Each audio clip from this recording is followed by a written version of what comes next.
The Mk3 helmet was a steel military combat helmet first developed for the British Army in 1941 by the Medical Research Council. First worn in combat by British and Canadian troops on D-Day, the Mk3 was used alongside the Brodie helmet for the remainder of the Second World War. It is sometimes referred to as the turtle helmet by collectors because of its vague resemblance to a turtle shell, as well as the 1944 pattern helmet design. The Mark III helmet was designed to provide better protection for the side of the head than its predecessor. It was a deeper helmet with a smaller brim and provided 38% more protection than the Mark II, particularly at the sides. The Mark III helmet was issued primarily to assault troops for the Normandy invasion in June 1944, and a large number of helmets from British stocks were issued to the 3rd Canadian Infantry Division in addition to British units. Small numbers also went to the 2nd and 4th Canadian Divisions. All Mark III helmets in Canadian stores were returned to the UK shortly after the end of World War II.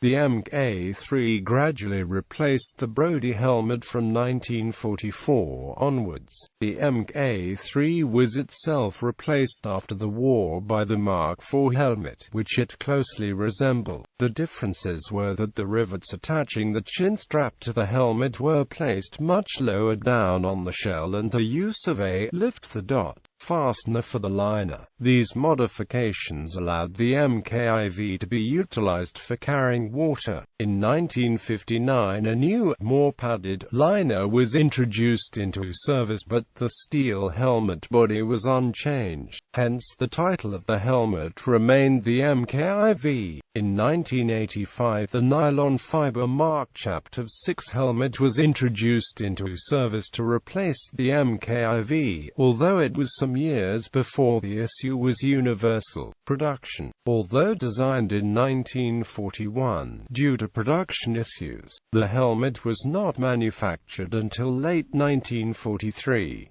It was produced by 3 manufacturers in the UK. Helmet manufacture commenced in November 1943 until early 1945 when production shifted to the Mk4 helmets. Mk3 helmets were initially painted with textured khaki green color, later replaced by a textured dark brown. Mk3 helmets were fitted with the same helmet liner as used in the Mk2 helmet. There is some evidence that Mk3 helmets were supplied to infantry units without a liner. The new owner was to simply remove the previous liner from their Mk2 and fit in the Mk3.